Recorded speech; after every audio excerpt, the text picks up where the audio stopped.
Let me check whether it is recording. Yeah. Okay. So I welcome you in the lecture series of day 2021. And today we'll see one of the key element of manufacturing processes, the key concept, that is tool life and failure. So that is somehow it is related to the machinability and then surface finish as well. So it is a part of manufacturing, and especially if you subdivide the manufacturing, then it is related to metal cutting. Okay, so we'll start with the tool life and failures. Okay, so before going for the predicting or determining tool life, one should know how tool is failing and what are the possible, the reasons that it is leading to the failure of the tool. Okay, so there are two types of the tool failure, and we call in the normal language is a death. Okay, it is a death for the tool. So one is slow death, where you have gradual or progressive wear, okay, on the tool. So normally it is if it is on the rake face, away from the rake face, then it is crater wear, or it is also called as a flank wear. So these are actually two different types. There are two different positions here on the tool for the wear. And then there is a sudden death. That means what? Sudden breaking of the tool or failure of the tool. So that is nothing that is leading to the premature end of the tool life. Okay, so sudden failure will be there, and this is because of the slow gradual progressing when there is a friction and all. So sudden death type of the tool failure is difficult to predict because it is a premature one. One should have no idea why the tool has failed. Okay, but the slow death, that means what, crater wear and flank wear, those kind can be controlled. Okay, so it is difficult to predict. Now if you see more about the tool life, then like I discussed, there is a flank wear. It is dominant one. Flank wear is dominant in case of tool life. With this there is a crater wear, and then third one you can see it is a chip of cutting edge. Okay, chipping of the cutting edge. So the cutting edges will be getting damaged. So that way it is the third tool wear. And if you observe the figure here, this is your cutting tool. You might have seen in your third year subject, first year subject, or second year subject also in MP, and most of the cases in machine shop, when you do machining in the lathe machine, this kind of cutting tool you come across. So here now this thing is a rake surface. Okay, this is a rake surface of the tool where the chips are getting curled. Those chips are coming like this after cutting, and then those are getting curled like this. So there is a friction, and this portion is nothing but that is a edge, and this surface is actually rubbing to the workpiece. Okay, so you see when the chips are getting curled and there is a contact, so here is the crater. In fact, on that rake surface you will see the wear, and then some pit are forming. Okay, some pit is forming. So that is nothing but a crater wear. Crater is kind of pit. See here, this is the actual image, actually SEM image, this one. So here you can see the crater on the rake surface, where on the side wall it is nothing but the flank wear. So this one, it is nothing but a flank wear. So normally people are able to measure the tool wear easily based on measuring the height of flank wear. Okay, so people measure the height here, the flank wear. Okay, and when the material is brittle or ductile, you'll see the crater wear will be based on that, it will be less or more. Okay, so this is a simple figure that you can understand where your two important wears are occurring, crater wear and flank wear.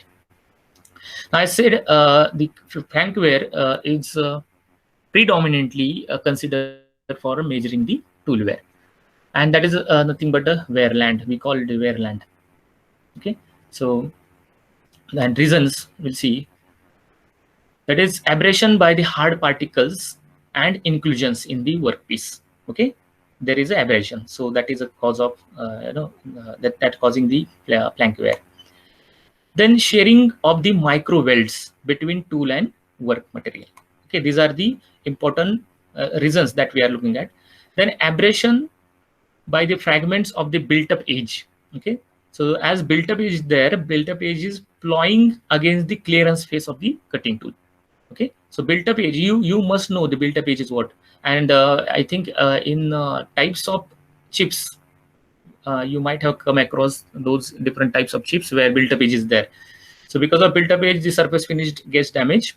But you have the continuous chip, discontinuous chip, and built-up edge itself. It causes the different type of chip. Okay, so built-up edge, and now built-up edge will be on the nodes of the cutting tool, and that will be plowing against the clearance of the cutting tool. Okay, tool face. So this way you will see that these are the reasons. And of course, one is for low feed. Okay, at low feed there is a flank wear. It normally occurs, okay, when you don't control the speed, and then there will be maximum flank. If MRR is increased, then flank wear also increased. Okay, so these are the important points. See, you need to remember well. Most of the part of this is theoretical one, and then it will be asked in in different manner, where you will be given multiple options, and then there will be relation between multiple options. So in that way, you need to understand the concept well and prepare for the GATE examination. Like I said, MRR is also giving the maximum flank wear. Okay. So MRR is material removal rate. Okay, material removal rate. Then what are the effects? Flank wear directly affect the component dimensions produced, right? So it is affecting the final dimensions of the component. The flank wear is usually the most common determinant for the tool life. Like I said, most of the people, roughly, it is actually very difficult to find out exact tool life. Okay, because that is a failure, actually, ultimate failure. So easy way to measure the tool life is to identify the flank wear, or to measure the flank wear. Okay, so people do this most of the times. How flank wear is happening? There are different stages. Flank wear occurs in 3 different stages with the variation of the wear rate. So you might have seen this curve earlier. So this is a primary zone where it is breaking happening. Okay, breaking, that is initial zone, primary zone, where cutting tool is failing rapidly. And then this is a secondary zone. So you will see this is nothing but we call it is a uniform wear rate. This is the uniform wear rate. And at the tertiary, you'll see there is again increasing the failure. Okay, so if you want to control tool life, this you don't want. Okay, you don't want your cutting tool to fall in the tertiary zone, because you if it starts moving or crossing the secondary zone of the wear, then it will suddenly fail. Okay, you will not have any idea whether the curve is going like this, or it will stop here itself, because there is sudden failure. There may be sudden failure. So we are controlling our wear before this in the secondary zone. So primary zone is sudden wear. Okay, starting of the wear. Secondary zone, uniform wear rate, and tertiary again higher one. Okay. So primary zone, like I said, the region where the sharp cutting edge is quickly broken down and a finite wear land is established. Okay, the wear amount of wear is uniform. I mean, it is fixed there. One can understand, or one can calculate what is the amount of wear is happening in the primary zone. Okay, so that way. Secondary zone is where you will see the progressive uniform rate of wear. And tertiary, like I said, the region where wear progresses at the gradually increasing the rate. Normally, tertiary region where wear is happening, okay, that the cutting tool has become sensitive, and that's why it is failing without any warning. Okay, so it is a risky zone then. So regrinding is recommended before they enter this zone, this region. So before starting of tertiary wear or that zone, you should go for regrinding, resharpening of the cutting tool, and again use in your machine, on your machine. Okay, maybe it is your lathe machine. Now Let's say this small example, if you can complete it. Okay, I said yesterday in the previous lecture, you should be with your notebook and pen so that you can note down the important points. Now you tell me, this is a very simple example. You have here x-axis and y-axis. What is there on y-axis is you have the land wear. That means what? It is actually your the first type of wear. Okay, flank wear. So here it is 0.8. This is a, let's say, wear in mm. Land measurement. Okay, that wear zone measurement 0.8, and corresponding the tool life you have here 10 minutes. And then there is another point where you have land where measurement, it is 2 mm, and corresponding to life is 60. This is asked in the GATE exam, the old GATE. Okay, so what is asked, during machining, the where land edge has been plotted against the machining time. Okay, you got some data during machining and you simply plot this. Okay, so you can see there are three regions. One is here primary, then there is a secondary, and then there is a tertiary zone. Okay, now what is asked? For critical wear land of 1.8, it is somewhere here, right? It is somewhere here. 1.8 mm, cutting tool life in minute is. It's 1 mark question. I think 2010 or maybe 8. GATE 2008 or like this. And a simple 1 mark question was there. So you need to find what is the tool life and what is given. Say only the H is given.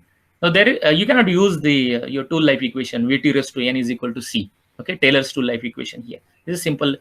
It is a basic idea. So in most of the cases, the people from the paper setter of GATE examination, they are looking for the wisdom, some kind of a problem solving ability in the engineers.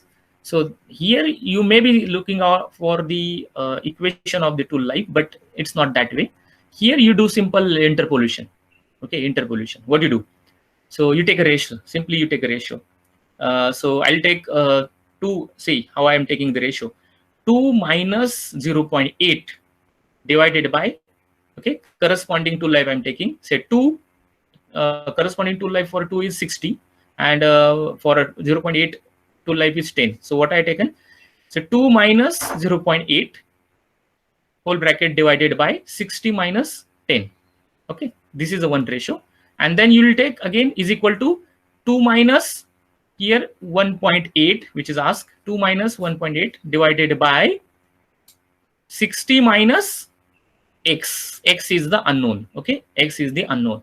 And now if you solve simple this interpolation, you will get the answer B, 51.67. Okay, 51.67.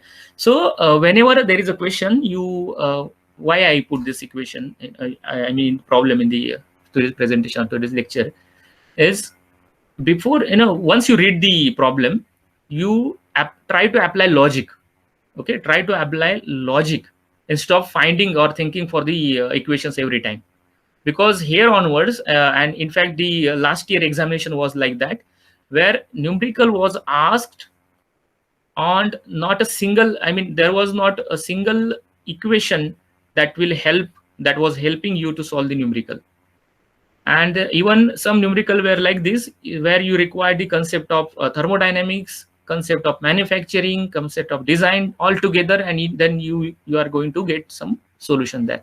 So that was the situation now.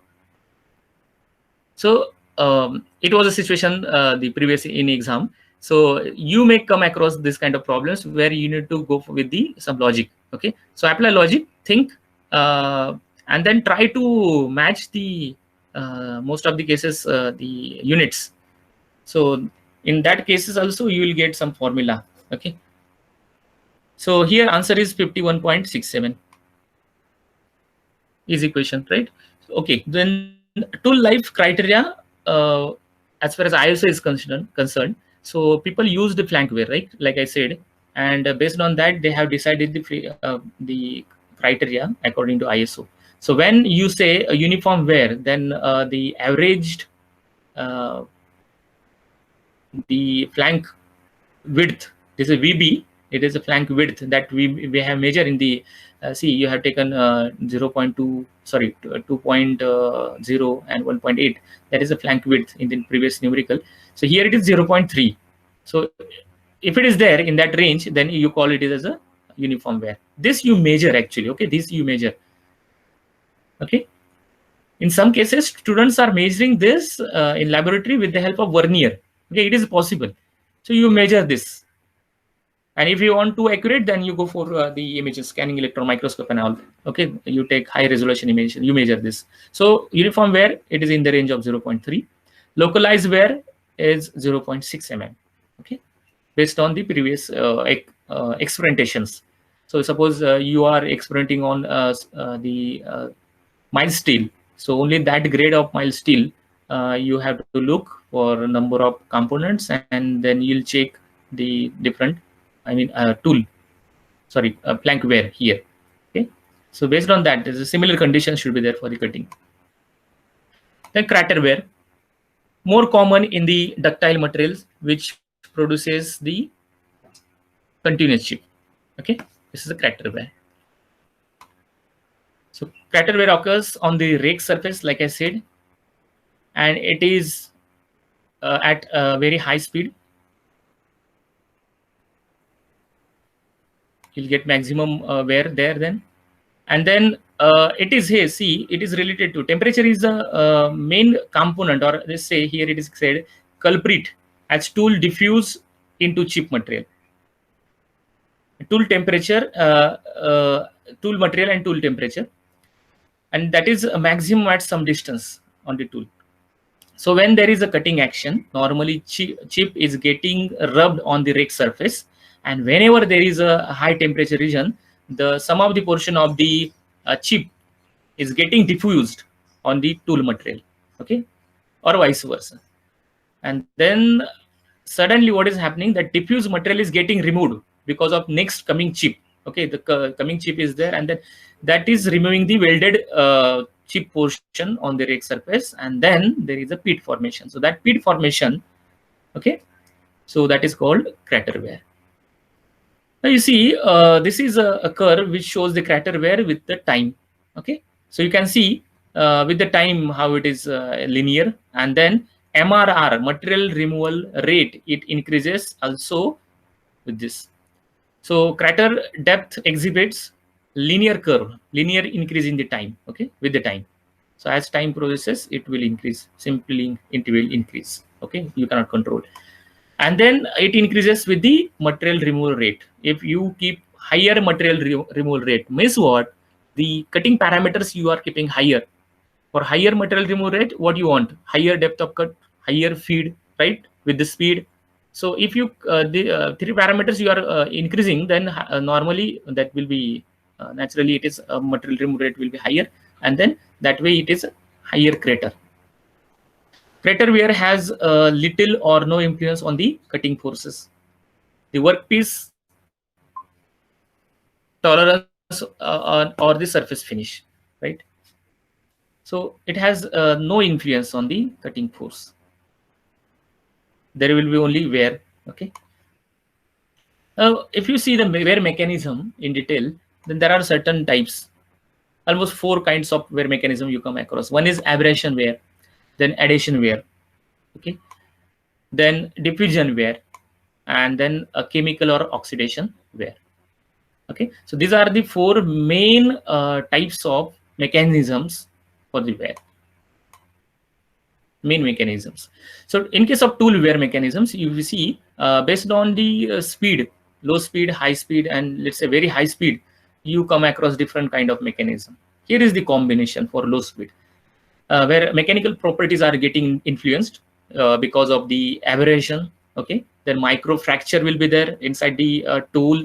Okay, then fatigue is there, cyclic stresses are coming. Okay, that is fatigue. Flow induced crack nucleation and the growth. Okay, so this flow is nothing but material flow, that is sigma flow stress equation. Sigma is equal to capital K into true strain raised to n. That is a flow stress equation. Okay, not force upon area. Okay, not that. So there's a flow stress equation, and here nucleation and growth is okay, that is getting infused, and that is again responsible for the change in mechanical properties. So that is a low speed. So this thing is happening in the low speed. What you can understand here, when there is a low speed, actually there is a cold working process. Okay, it's a cold working and a major cold working, and then cold working is decreasing. The degree of cold working is decreases as you increase the speed. Okay, so high speed, at the high speed, what is happening there? That chemical diffusion and convection. This is a mechanism for tool wear. And very high speed, the chemical diffusion is the predominant tool wear mechanism. Why chipping off or fine cracks developed at the cutting edge? What is the reason? Okay, so see, tool material is too brittle. That is one of the reason. If tool material is so much brittle, then there has to be some fine cracks at the cutting edges. Okay, because cutting edges are already sharp, and when you are making those cutting edges sharp, it is ground by the grinding processes. You are grinding actually those sharp cutting edges. You are making it sharp, but when those are getting sharp, see, those are becoming brittle. Those are very hard, so those are very brittle. And again, brittle material is hitting to brittle material, so that will have certain internal cracks, fine cracks will be there. Okay, so that is one of the reason. Then weak design of the tool, such as high positive rake angle. The positive rake angle is responsible for the high machinability. Okay, because a maximum material removal is possible. Then cutting forces will be less, but too much high positive rake angle, it is weakening the cutting tool itself, because there will be then sudden breaking, because at that point has no strength. So that's why you cannot increase the rake angle, especially positive rake angle more. It should be minimum, right? Then as a result of see, now these cracks, those are the result of cracks that those are already there in that component. I mean the cutting tool. When you are manufacturing the cutting tool, some cracks will be there because sudden change in the cutting parameters in the cutting tool, and that will be, that way you get a chipping off.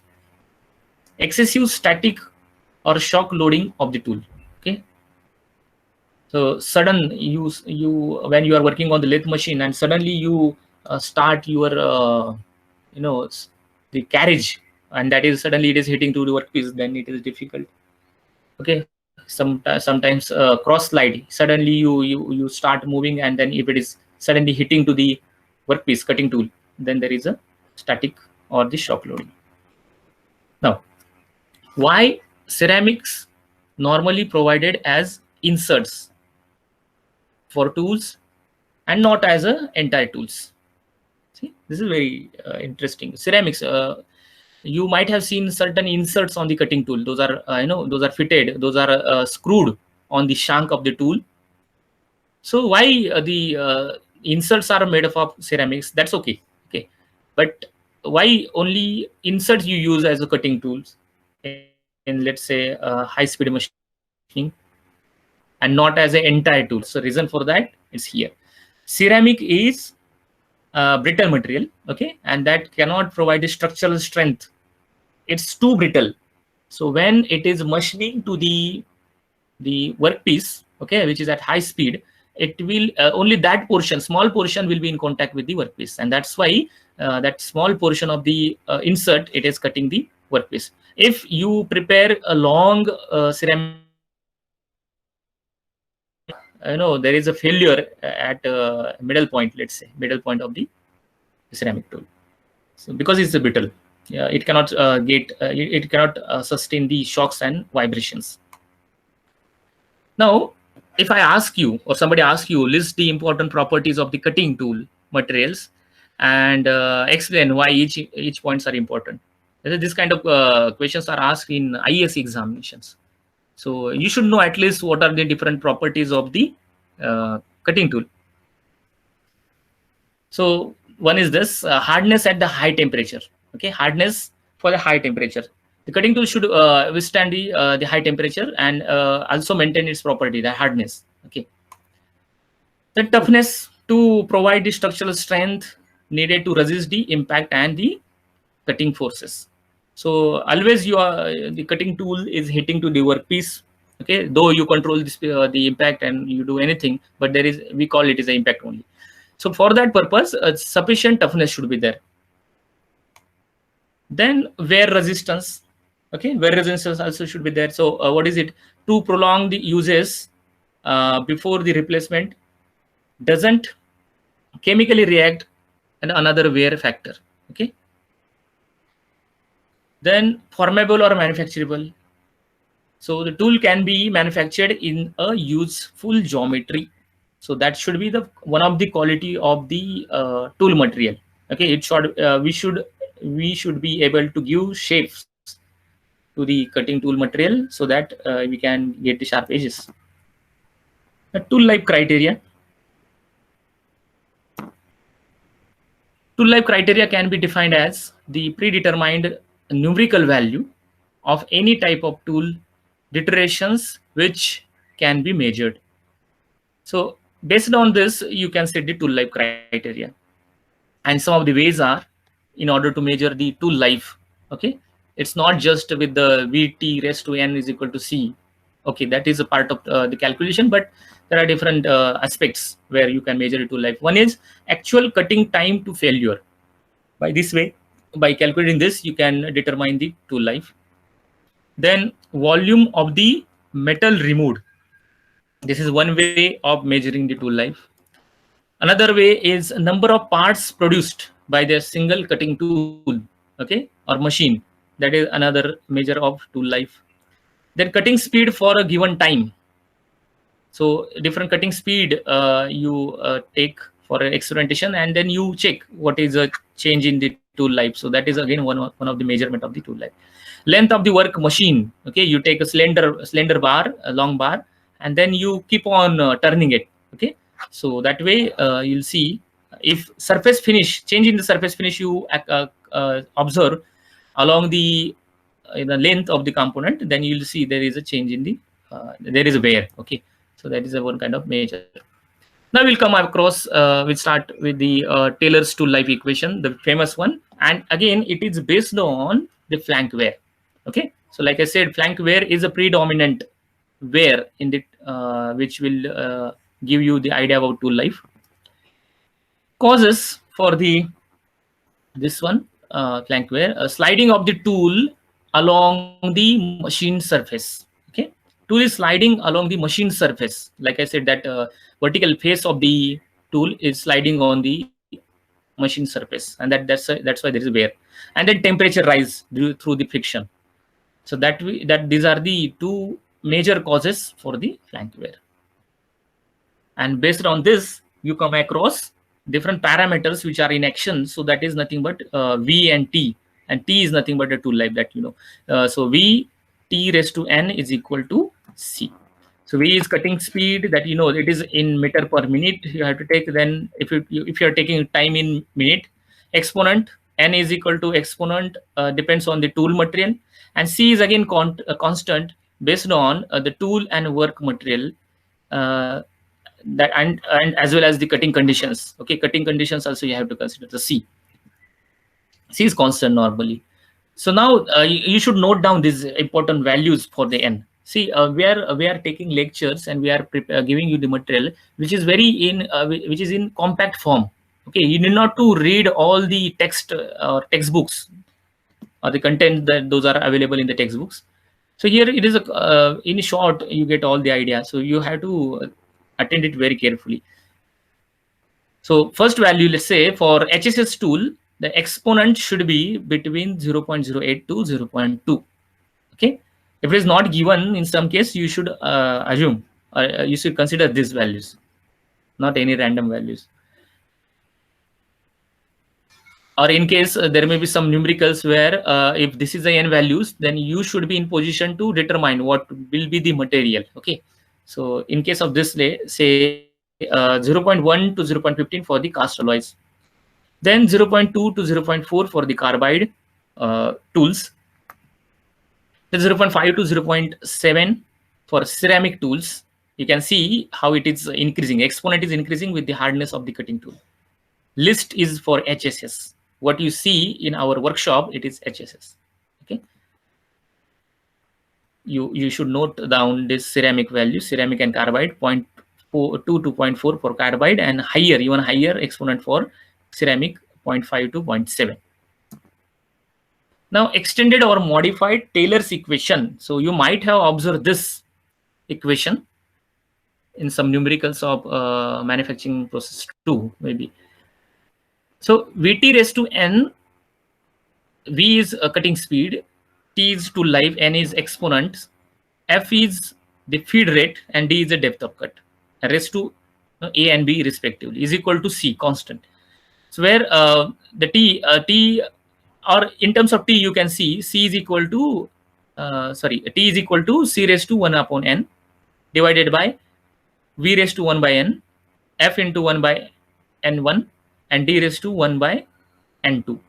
So here, if you take those exponents, 1 by N is greater than 1 by N1, and it is greater than 1 by N2. So why it is? And this is depend on the cutting speed. Okay, so cutting speed has greater effect followed by feed and depth of cut respectively. So 1 by N here, if you observe, okay, 1 by N, that is that exponent is for cutting, related to cutting speed V.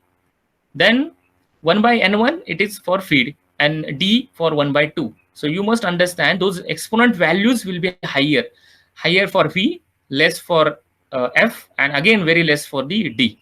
So that way you will understand what should be the exponent values. The tool life curve.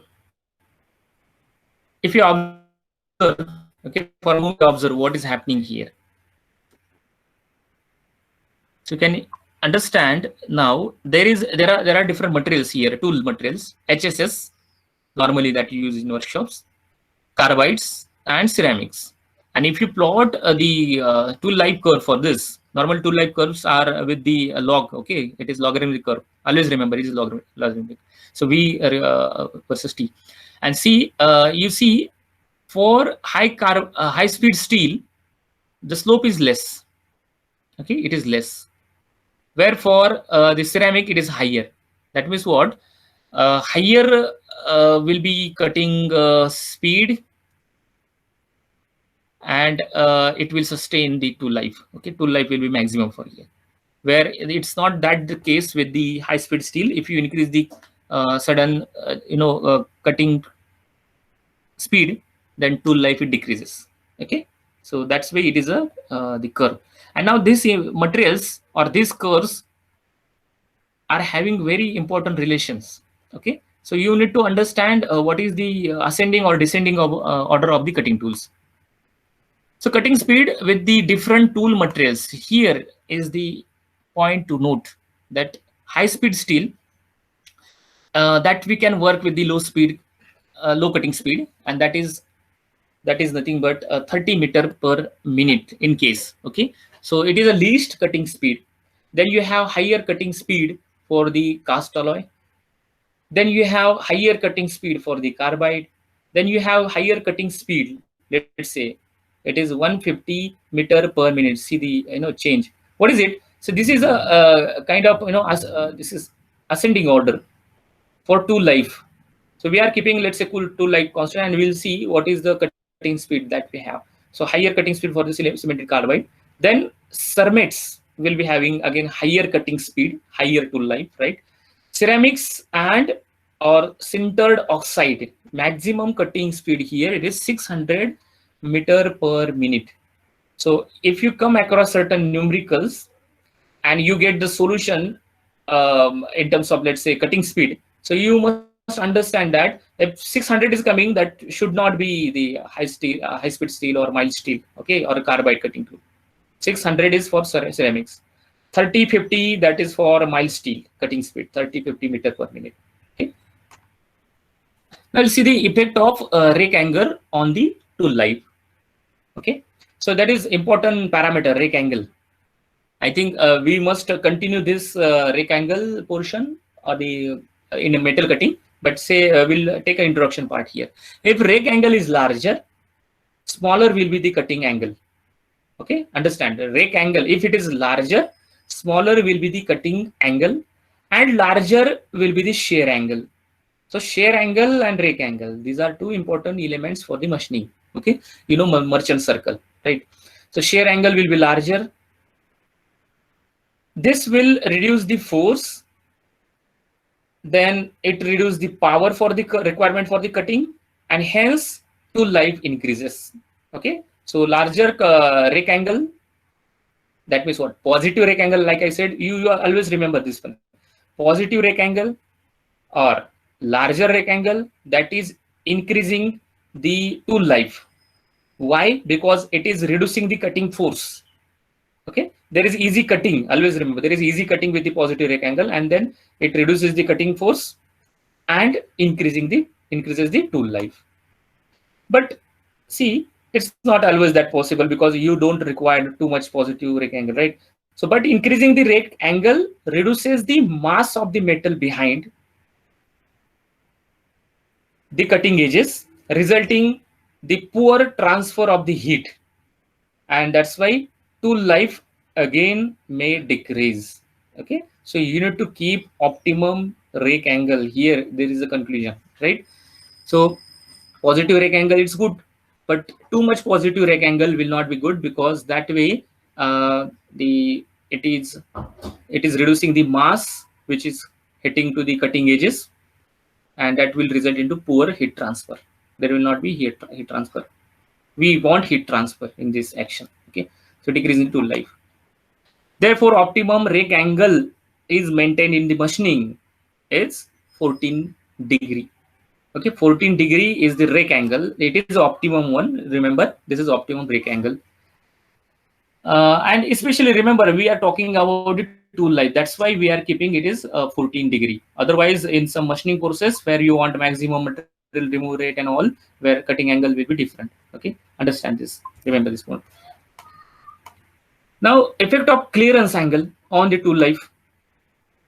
Now, if the clearance angle increased, it reduces the flank wear. I suppose you know rake angle, you know the clearance angle, you know end cutting edge, your side cutting edge. Okay, I suppose you know it. Okay, or if you don't know, I have not included the image here, but as soon as the lecture is over, you please watch that image for the different angles. Okay, if the clearance angle increase, it reduces flank wear, but it weakens the cutting edge. And so the best compromise is 8 degree for high speed steel and 5 degree for the carbide tool.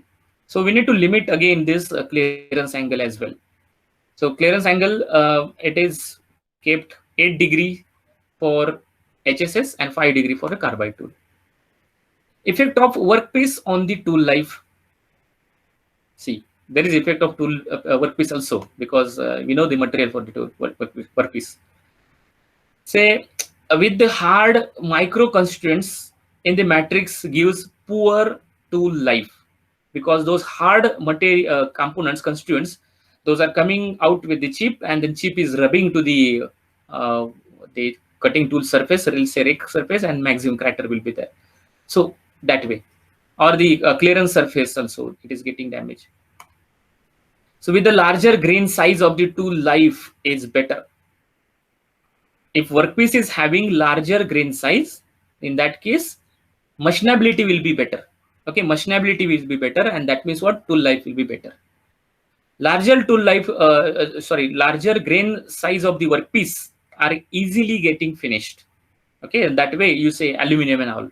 So those materials are easily getting finished, and that's why for those machining, tool life will be higher. Now this is one thing, chip equivalent. You may not be knowing this, what is chip equivalent, but you'll see with this figure. This is a tool, okay? And on the tool, this portion of the cutting tool, it is in action, where cutting tool is engaging. Okay, cutting tool is the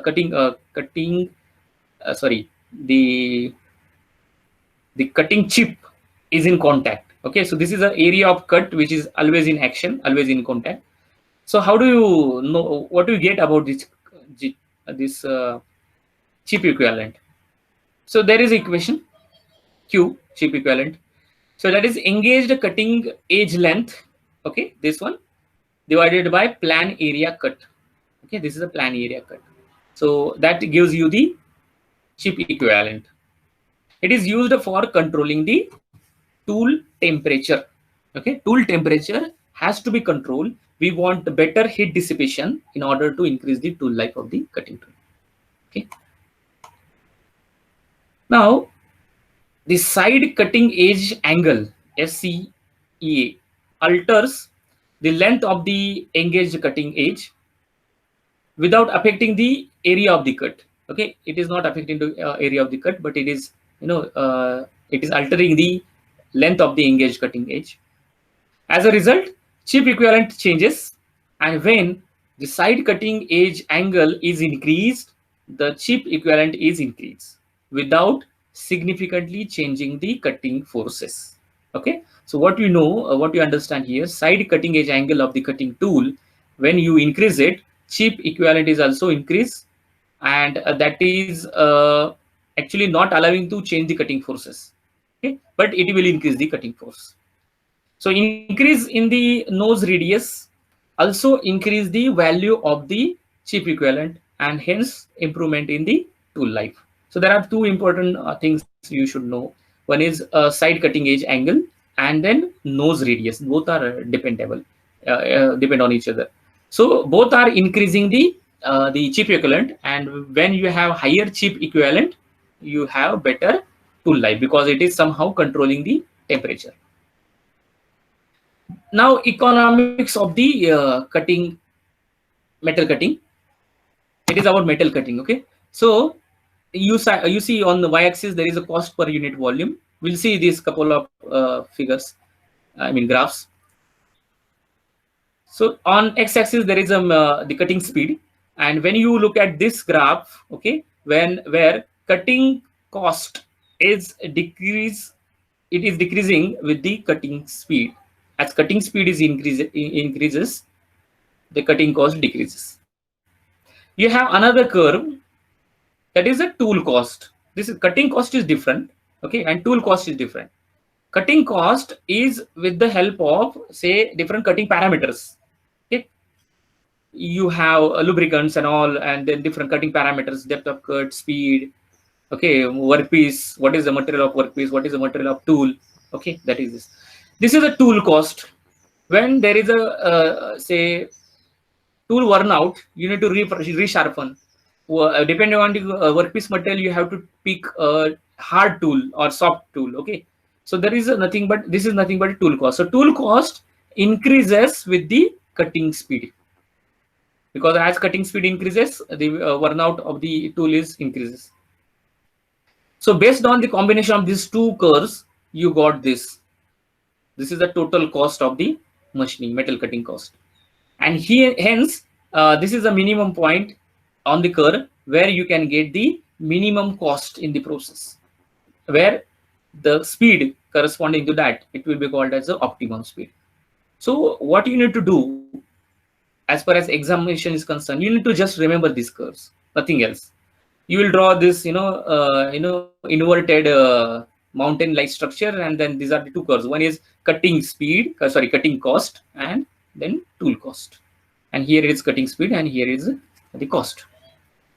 Okay, it will be more clear in this graph, where on x-axis again cutting speed and y-axis cost per piece.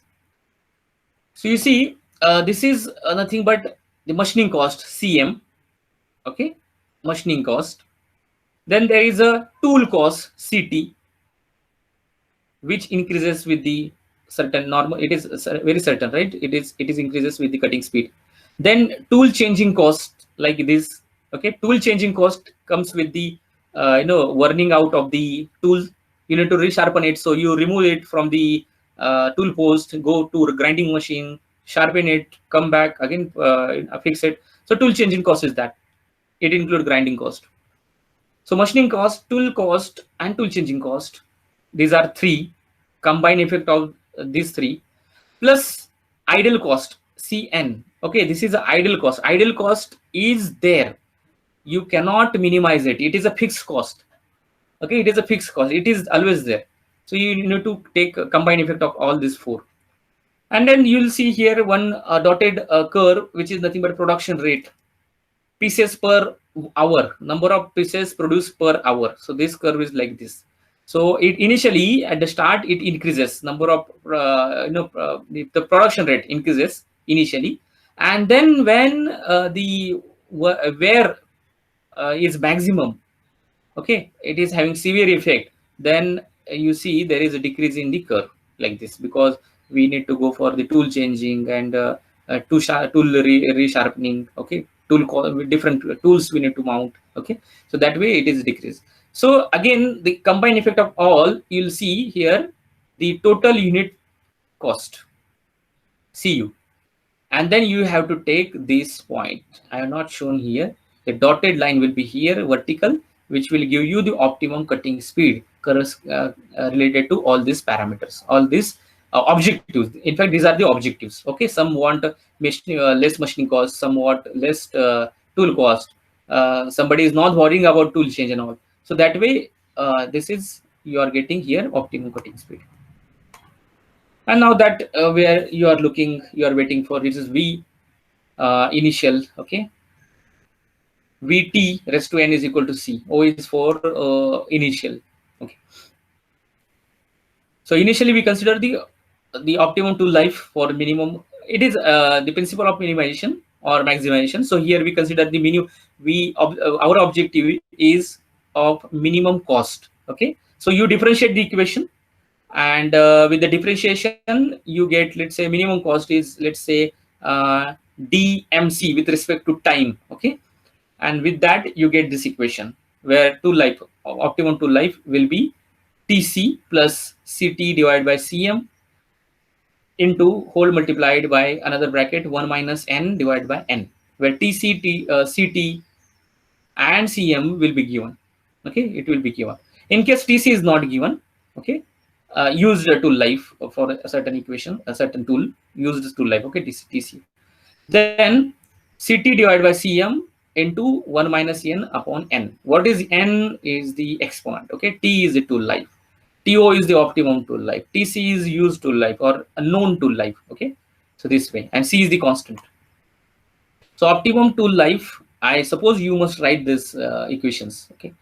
Then optimum tool life for maximum productivity, there are two objects. See, like I said, here it is a minimum cost, this is objective, and you have these equations. Now there is the objective, another maximum production, maximum productivity, okay. So and maximum productivity means what? It is in minimum production time, okay. So to, again it is tc into 1 minus n divided by n, okay. So this is these are the two equations for optimum tool lives, with considering two different objectives. Now units here, tc is tool changing time, okay, known, it is a known tool life, basically tool changing time. Then ct is the rupees cost per service or replacement of the tooling cost. cm is the cost per minute for the machining, and v is the speed. Now this equation you write down or note down, remember at least.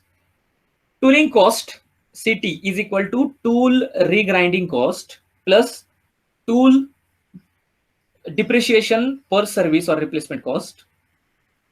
Then machining cost is equal to labor cost plus overhead cost. Okay? Labor cost, you know, machining, you know, the machinist, turner, he will charge you something, so that is labor cost. So this curve actually we have seen earlier in color figure, so I'll skip this now. Okay, you know this, and this non-productive cost, like I said, it is constant. Okay, the combined effect of this four curve will be here, total cost. Purposefully, see, I kept here different figures so that you must understand that whatever theory you have, so that theory somehow you convert into different figures, graphs, diagrams, and you try to remember the concept. So this way. Now here minimum cost versus production rate. Okay, production rate. These two objectives we have, and then based on the two objectives we have different plots. Now plots are for against the cutting velocity. So on x-axis you have common thing here, cutting velocity, where for the minimum cost, on y-axis you have cost, For production rate, you have y-axis on y-axis it is production rate. For minimum cost, it is inverted mountain, like you see here. Okay, and for that purpose, you see on this point, you will get minimum cost, optimum cost, right? Sorry, optimum cutting speed, where you get a minimum cost. This is optimum cutting speed, where you get a minimum cost.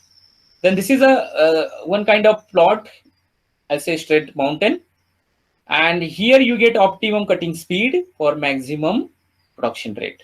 Okay, so you see this is the difference between them. This is the difference between them. That is nothing but high efficiency range. High efficiency range.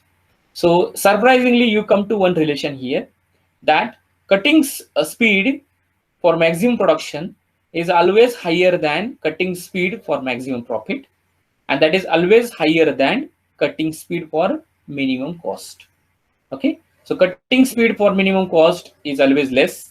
Higher to that, there is a cutting speed for maximum profit, and higher to that, there is a cutting speed for maximum production. So one has to compromise any objective. Somebody want minimum cost, so this is the speed. Somebody want maximum production, so this is the speed. And somebody want only profit, so optimum, right? So this is the curve. So you remember this one. See, somehow this is related to your numerical solving ability. Okay, so you have to remember these concepts with the graphs. Now machinability. So it's a simple definition. It's the ability of being machine for any component. It's a machinability, or it is age of machining. It's a machinability, right? No other words for this. Such age of machining or machining characters of any tool work interaction is to be judged by certain parameters. What is that? Magnitude of cutting forces. Okay, magnitude of cutting forces, right? You don't want higher cutting forces. Too much cutting forces, tool life will be less. But sufficient cutting forces, then machinability will be good. Okay, of course, too much cutting forces will be higher material remove rate. But then tool wear and tool life. Okay, tool wear and tool life, that is also one parameter to measure the machinability. Then surface finish of the component, that way you measure the machinability. Then magnitude of cutting temperature. Okay, when you cut the chips. Okay, so what is the temperature that is occurring on the tool surface? That is also measure of the machinability. Then chip forms. What kind of chips form? Discontinuous, continuous. Okay, so based on that also you measure the machinability. So machinability will be high when cutting forces, temperature, surface roughness, tool wear are less. Okay, we have seen those parameters, but what you must get some inference here. Cutting forces, temperature, then surface roughness and tool wear. If it is less, machinability will be better. Tool life should be long, and chips should be of identical type, uniform and short. Okay, so that is nothing but the requirement for the higher or good machinability. Addition of sulfur. This is interesting. Addition of sulfur, lead, and tellurium. Okay, two non-ferrous material and the steel improves the machinability. So for the non-ferrous materials and the steel, if you add sulfur, lead, and tellurium during the production of those material itself, then machinability will be higher. Remember these three elements: sulfur, lead, and tellurium. Sulfur added. Now this is the reason why. Okay, there are certain theoretical questions in GATE examinations where assertion is given and reason is given. Assertion, there is some statement, and reason is given another statement. So you'll be asked whether say assertion is A and reason is R. So what is question kind of options? Say in these questions, say A and A is true, R is true, but A is not, R is not a reason for A. Right? Another option is what? A is true, R is true. Both are true statement. Then R means reason, is a correct reason, or it is a true for the A. Then A is true, R is not true. Then R is true, A is not true. This kind of 4 options will be there, where those are very confusing.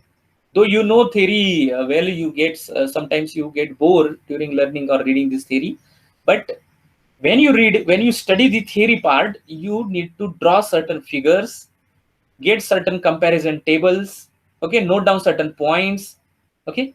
So you need to have certain, transformation of this theoretical knowledge into 2D paper, onto 2D paper in terms of drawings, equations, graphs, comparison. Okay, that way you will remember. And remember, like I said yesterday, you need to note down the numericals equations separately.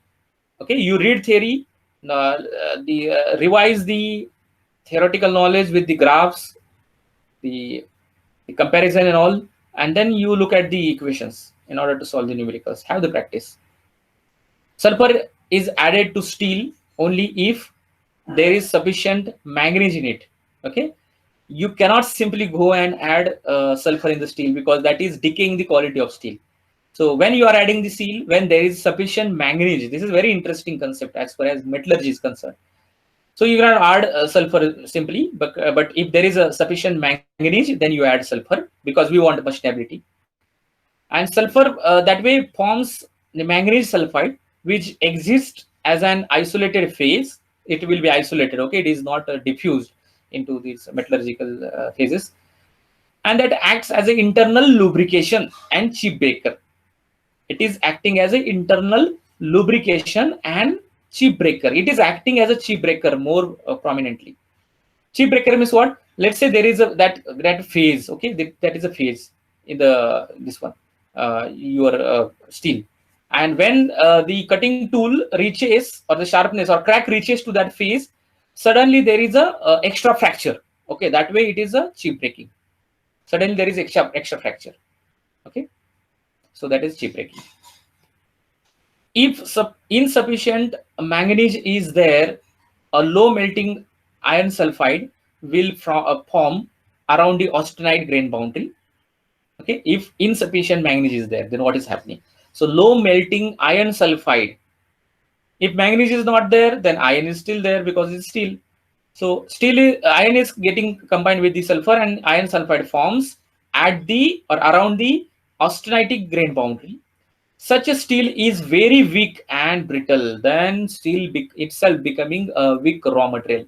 Okay, so though we don't want that kind of steel for our application. So you remember, this is the effect of sulfur. So manganese should be there to protect the effect of sulfur. Machining of brittle and ductile materials. About this, you see, brittle materials are relatively more machinable than the ductile. Why?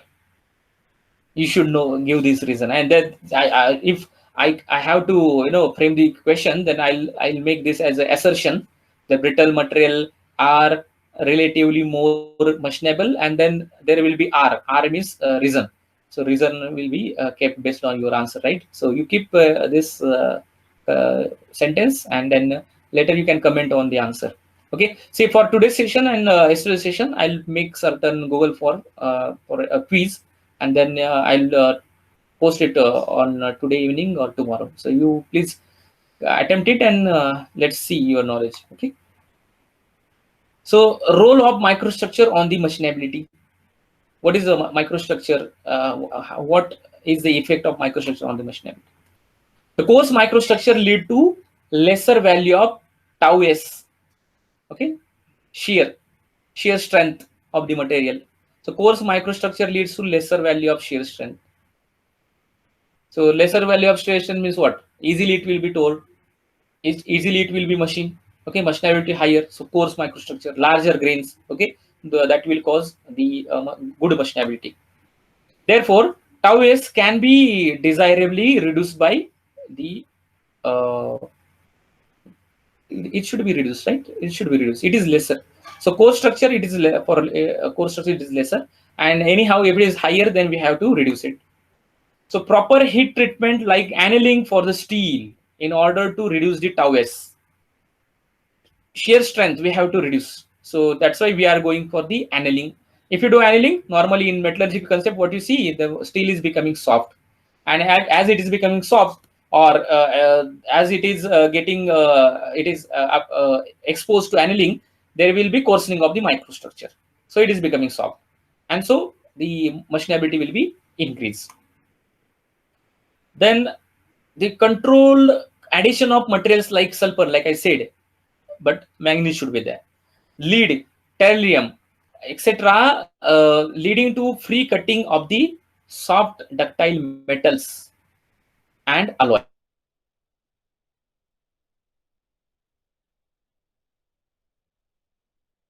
Sulfur, okay, this manganese sulfide and the lead in free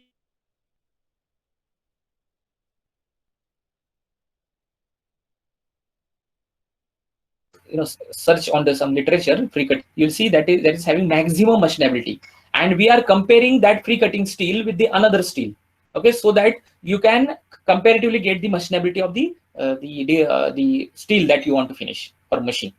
Okay, so free cutting steel always has a maximum machinability. Let's say you grade here that 100. Okay, if you say free cutting steel which is having 100% machinability, and then you take certain low carbon steel, for example, which may have machinability 70.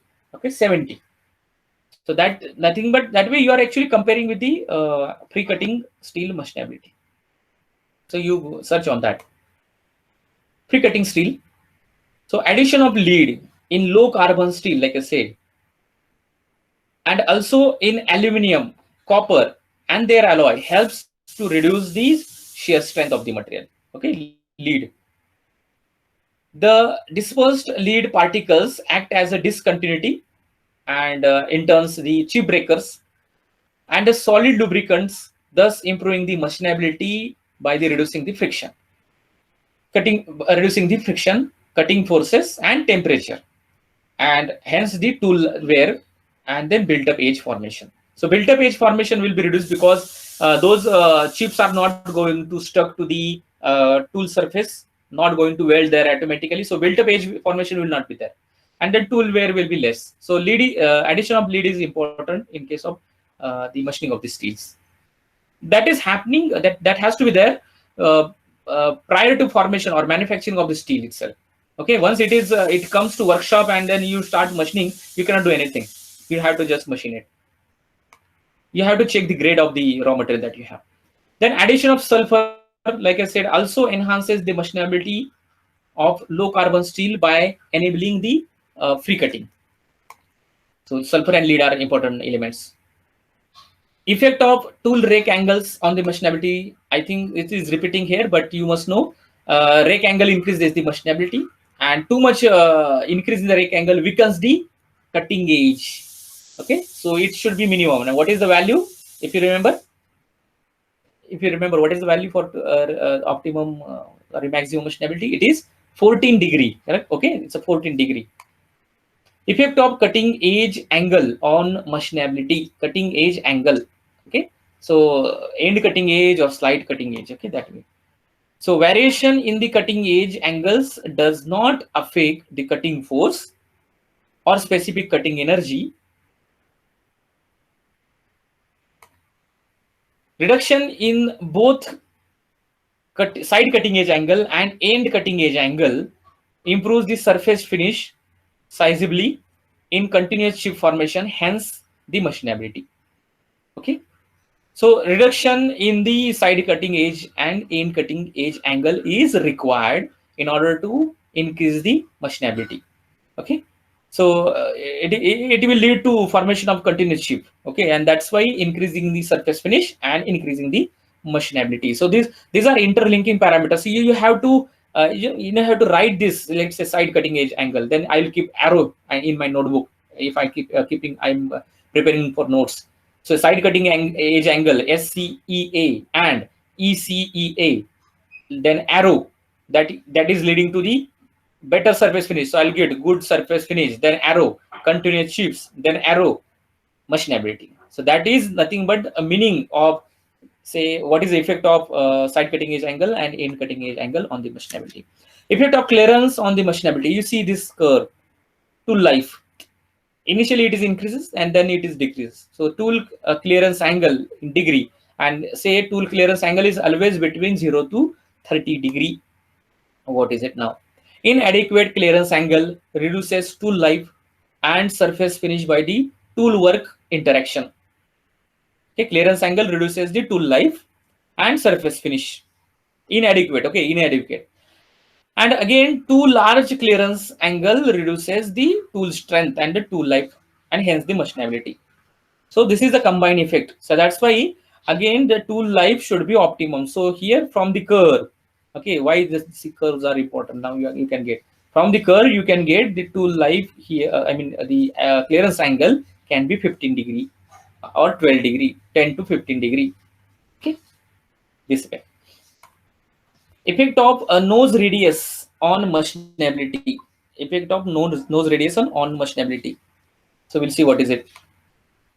Proper tool nose radius improves the machinability to some extent through increase in the tool life by increasing the mechanical strength and reducing the temperature on the tool. Right? It will reduce the temperature on the tool surface and increase the mechanical strength of the tool.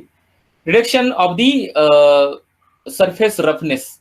Okay, so because of the nose, there will be reduction in the surface roughness, and that surface roughness, now we are close to last portion of the our topic today's topic. So H max, that is a measurement of surface roughness. Here you can measure it with the help of, let's say, f square divided by 8 times of r. Okay, so H max is this equation, f square divided by 8 r. F is a feed. So now surface roughness. What is surface roughness? That in the machining, we can measure the surface roughness by metrological tools or equipments. But here, ideally or the theoretically, you can calculate with a zero nose radius. Ideal surface means with a zero nose radius. Peak to valley roughness. Okay, peak to valley roughness H that you measure. It is in mm.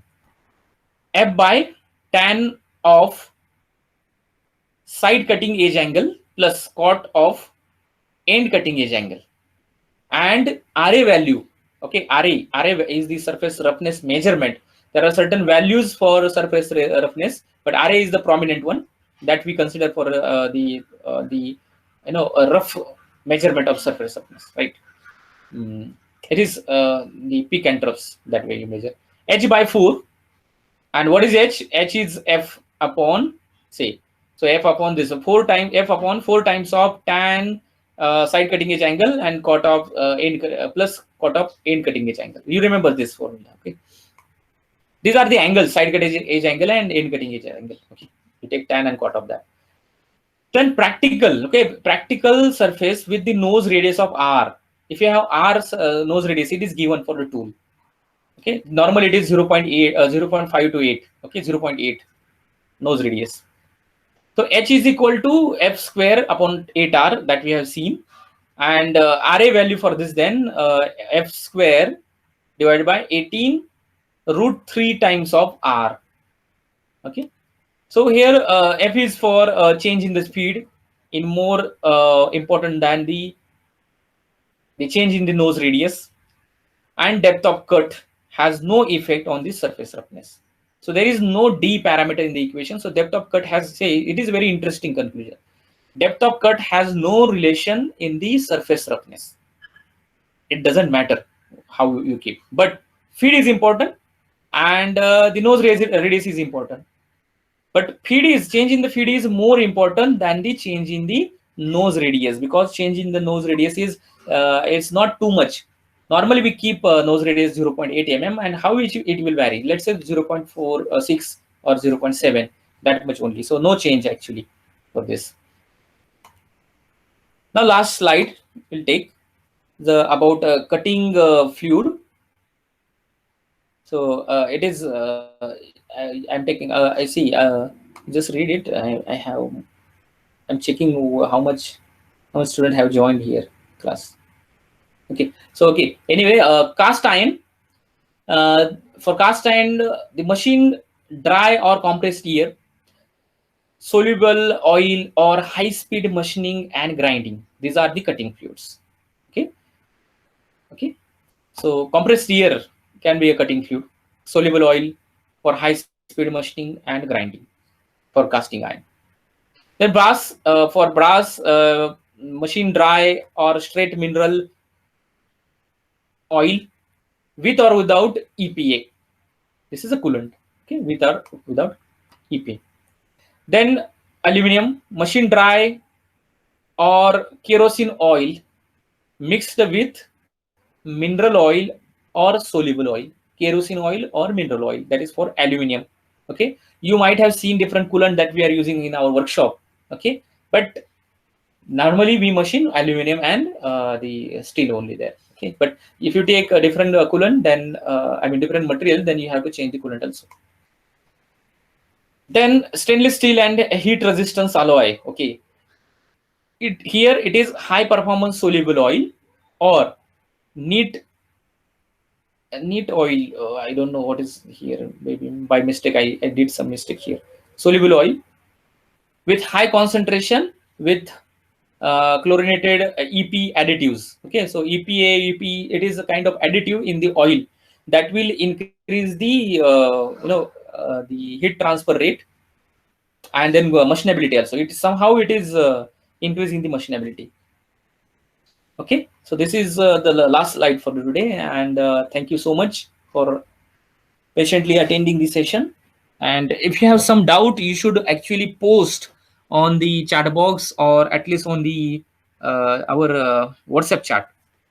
Okay, so your link will be posted. Attendance come feedback link. Attendance come feedback link will be posted soon. Please feel the feedback and give some suggestion if you want. Okay, if you want better sessions, please give suggestions. Otherwise, you see, we are teaching, we are preparing presentation, and one side we are teaching, you are not asking any questions.